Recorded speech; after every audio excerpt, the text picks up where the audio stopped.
Колькі, на думку лукашэнкаўскіх чыноўнікаў, каштуе генацыд беларусаў. Ці збіраецца Крэмль уцягнуць у ваенную авантуру Беларусь ды іншыя краіны АДКБ? Колькі палітвязняў застаюцца за кратамі, нягледзячы на траплянне ў спіс на вызвалення? І як доўга яшчэ пратрымаецца ў Беларусі халоднае надвор'е з ураганным ветрам? Пра гэта і не толькі ў кароткім выданні навінаў аўторка 7 красавіка на Белсаце. Пачынаем. Цыклон Рапунцэль, што учора абрынуўся на Беларусь, пакінуў па сабе першыя пашкоджанні. Пра наступствы шквалістага ветру піша выданне «Мінск новасці». Гэтак у сталіцы на вуліцы Варвашэні у адным з жылых двароў паваліла дрэва. Відэа і фота інцыдэнту выданню даслалі падпісальнікі. А ў мікрараёне Лошыца штормам сарвала дах прыпынку. Пацярпелі і рэгіёны. У горадне паваленае дрэва упала на праезную частку і пашкодзіла светлавую мачту. Вецер з парывамі да 15-20 метраў на секунду прагназуецца сіноптыкамі і сёння, а таксама ў сераду і чацвер. Магчымыя дождж, град і мокры снег. Удзень у паўднёвых рэгіёнах чакаюцца навальніцы. Дзённая тэмпература апусціцца да 2 градусаў цяпла па поўначы краіны. Па ўсёй Беларусі абвешчаны памаранчавы ўзровень небяспекі. Амаль 2 трыльёны долараў у Беларусі падлічылі шкоду, якую нанеслі краіне падчас Другой сусветнай вайны. Падлік праводзіў Дзяржаўны камітэт маёмасці. Паводле органу у гэтую суму уключаныя 3 складнікі. Першы – маёмасная шкода, то бок разбурэнне і рабаванне маёмасці, культурніцкіх і прыродных каштоўнасцяў ды рэсурсаў. Другі – гэта ускосная шкода, пад якой разумеецца зніжэнне нацыянальнага даходу за ваенныя гады. Трэці складнік – пасляваенная шкода, то бок сродкі, якія Беларусь выдаткавала на размінаванне, ліквідацыю наступстваў баявых дзеянняў і перапахаванне парэшткаў. Сума атрымалася меншую за тую, што раней называў генпракурор Андрэй Швед. Ён ацэньваў страты Беларусі на 2,3 трыльёна долараў. Не ўсе памілаваныя палітвязні выйшлі на волю. Пра гэта паведамляе ініцыятыва «Дысідэнт Бівай». Сярод такіх палітзняволеных называюць журналіста і былога кіраўніка Белапану Дмітрая Наважылава. Паводле праваабаронцаў, частка людзей застаецца за кратамі праз памылкі ў дакументах або блытаніну з аднолькавымі прозвішчамі. Вядомыя выпадкі, калі людзей рыхтавалі да вызвалення і нават саджалі ў аўтобус на адпраўку, аднак пазней ізноў вярталі ў калоніі. Цяпер ініцыятыва разам з праваабарончым цэнтрам «Вясна» збірае інфармацыю і заклікае пісаць ім, калі вам штосьці вядома пра гэтую сітуацыю. Міністр замежных справаў Беларусі Максім Рыжанкоў выказаўся наконт магчымых перамоваў нашай краіны з Літвой.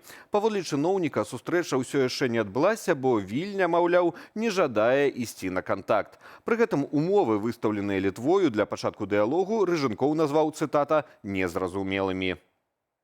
Пакуль нейкія размовы незразумелыя ўвогуле, пра што, чаго і як. У мяне ўвогуле складваецца ўражанне, што гэта ўвогуле і нежаданне нейкае з намі размаўляць. Гэта, уласна кажучы, так супакоіць сваю публіку там, у краіне, што, маўляў, вы ад нас патрабуеце з беларусамі гаварыць. Дык вось, мы нейкага там упаўнаважанага прызначылі, паставілі задачы нейкія. Насамрэч мы нічога гэтага не бачым. Ну і мы не збіраемся гэта фарсіраваць.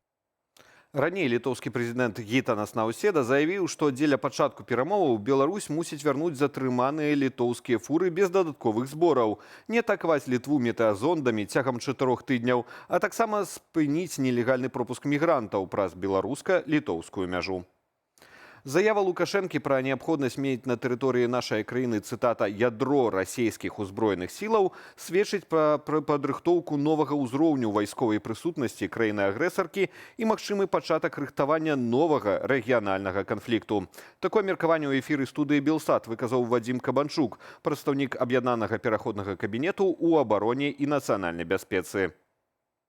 Гібридные атаки мы и так назираем на протягу апошніх некалькіх год.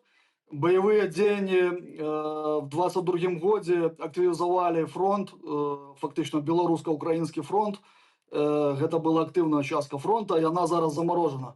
Пры дапамозе Расійскай Федэрацыі ці па загаду Расійскай Федэрацыі гэта частка фронта зноў можа стаць актыўнай.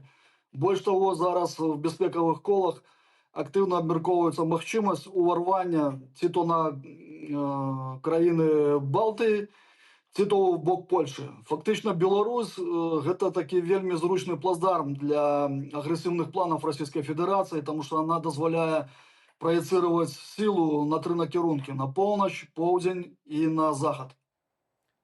Адзін з найвялікшых расійскіх інтэрнэт-аператараў Ростелеком напярэдадні ўвечары зазнаў DDoS-атаку на свае сеткі. Маштабны збой у расійскім сегменце інтэрнэту закрануў і карыстальнікаў у Беларусі. Каб супрацьстаяць атацы, Ростелеком увёў фільтрацыю ўваходнага трафіку, у сувязі з чым у карыстальнікаў узніклі праблемы з доступам да гульнявых платформаў, банкаўскіх сервісаў і сацыяльных сетак. Праз некалькі гадзінаў паведамленні аб праблемах з доступам да сервісаў сталі прыходзіць і з Беларусі. Рэч у тым, што галоўныя партнёры Нацыянальнага цэнтру абмену трафікам Беларусі якраз расійскія магістральныя гіганты накшталт Ростелекому.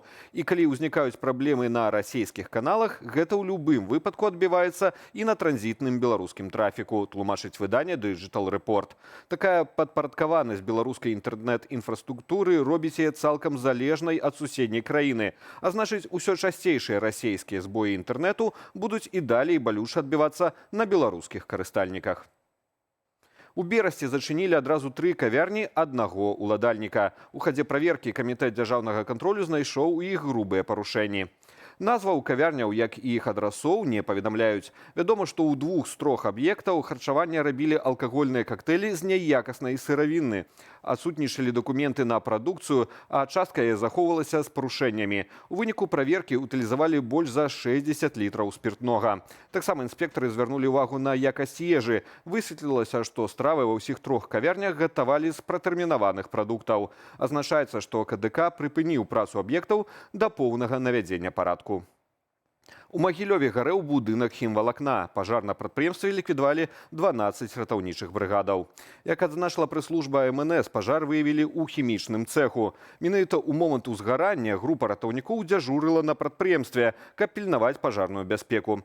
Яны выклікалі дапамогу, тым часам працаўнікі цэху, 4 асобаў, самастойна эвакуяваліся. У выніку пажару тэхналагічны працэс не быў парушаны і, на шчасце, ніхто не пацярпеў. Гісторыяй ратавання маленькага жыцця падзеліліся працаўнікі дзяржаўтаінспекцыі горадні. Дзяжурны экіпаж ДАІ дапамог даставіць да шпіталя дзяўчынку, якой у вока трапіў кавалак шкла. Учора вечарам па дапамогу да даішнікаў звярнуўся бацька дзяўчынкі. Працаўнікі неадкладна ўключылі сігналізацыю і суправадзілі машыну з пацярпелай дзяўчынкай да найбліжэйшай медычнай установы. Цяпер жыццю дзіцяці нічога не пагражае. Сайт кніжнай крамы і творы сучаснай беларускай літаратуры папоўнілі спіс так званых экстрэмісцкіх матэрыялаў ад лукашэнкаўскага міністэрства інфармацыі. Гэтак у спіс экстрэмісцкіх матэрыялаў сярод іншага дадалі старонку і інстаграм-аккаунт інтэрнэт-крамы кнігі.by. Вынікае з пастановы суда партызанскага раёну, прынятай 23 сакавіка. Платформа належыць Алесю Яўдаху, якога нядаўна затрымліваў КДБ паводле так званай справы выдаўцоў. Цяпер старонка кнігі.by не працуе. Суд Кастрычніцкага раёну абвясціў экстрэмізмам твор Камілы Цень, наступны прыпынак смерць. Дэтэктыў, дзе злачынствы расследуе кантралёрка заводскага раёну Менску Зінаіда Юр'еўна. Таксама пад забарону трапілі збор гістарычных працаў Аляксандра Цвікевіча, ды кнігі «Апошняе пакаленне» пісьменніка Макара Валынкіна і «Там, дзе нас няма» Макса Шчура. Аб развіцці падзеяў распавядуць мае калегі ў вечаровых эфірах аб'ектыву і студыі «Белсат» о 19 гадзіне па Менску. Заклікаю ставіць лайкі і пакідаць каментары пад гэтым выданнем у Ютубе. Яны дапамагаюць нам пашыраць праўдзівую інфармацыю. Аднак дбайце пра ўласную лічбавую бяспеку. Беражыце сябе і заставайцеся з «Белсатам».